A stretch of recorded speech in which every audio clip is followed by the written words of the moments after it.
everybody, this is Lindy with Huckleberry Mountain Botanicals, and today I'm going to show you how to make herb-infused honey.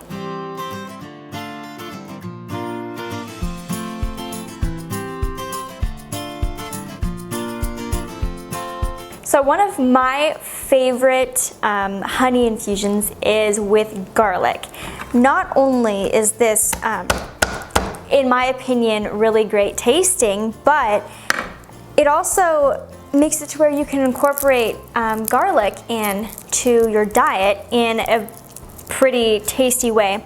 Garlic is antiviral, antibacterial, and really health building and immune boosting. So this is perfect to make during cold and flu season.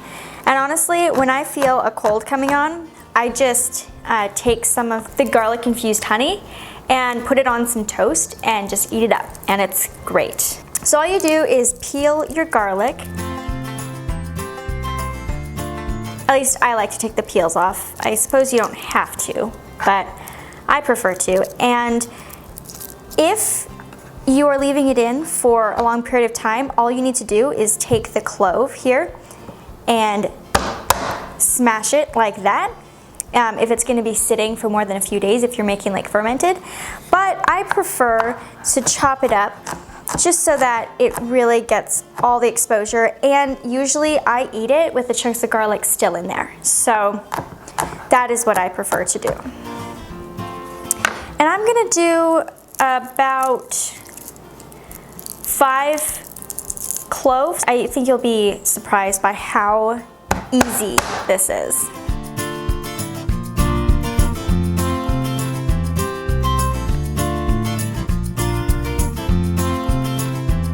Alright, so now that I've got a decent amount of garlic, I'm going to take my small jar, this is about 4 ounces, and put the garlic into the jar.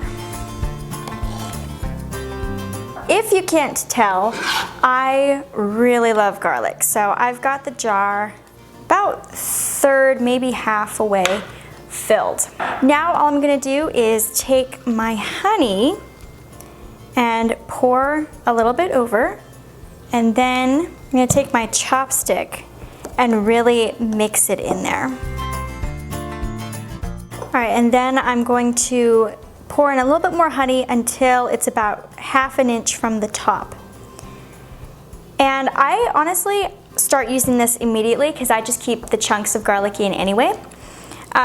But if you want to make fermented garlic, which is also very health building, then you're obviously going to let it sit for much longer. This really only has to sit for about 2 to 3 days to be fully infused, and you can strain the chunks of garlic out if you want to, or you could just keep them in like I do. And then of course don't forget to label, and it's going to sit in a dark, cool place for 2 to 3 days. Next, I'm going to show you how to make rose-infused honey, and I absolutely love this because of the flavors, but this is also another great way to get a little more herbs into your life in a very, very tasty way.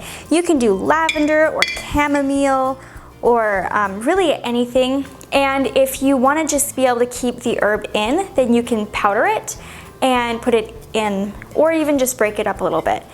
Honestly, I might still just eat it with the herb in, even though I didn't break up this rose at all. So it's so beautiful right there. You're going to fill the jar up about 1/3 of the way with the dried herbs, and then you're just going to fill the rest with honey, and that is how easy it really is. So I'm going to do the same thing, pour the honey in just a little bit with a chopstick, mix it all in there. Make sure that all of the herb is getting exposed to the honey. And with the dried herb, you're going to let it sit for about 2 weeks, anywhere from 2 to 4 weeks, and then you can strain the herbs out if you want to. And then fill it to the top. Alright, yeah, and then in about 2 weeks it'll be ready, and you can taste it, see where it is, and adjust it and let it sit longer if you want it to, and then you'll be able to strain the herb out. And then of course label, put a date, and you're done. And that is a really easy way to make herb infused honey and be able to really incorporate them into your everyday life.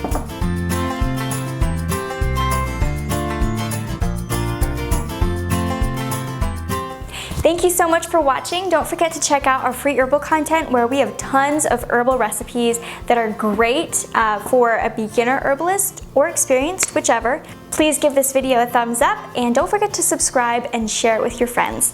Until next time, health and joy.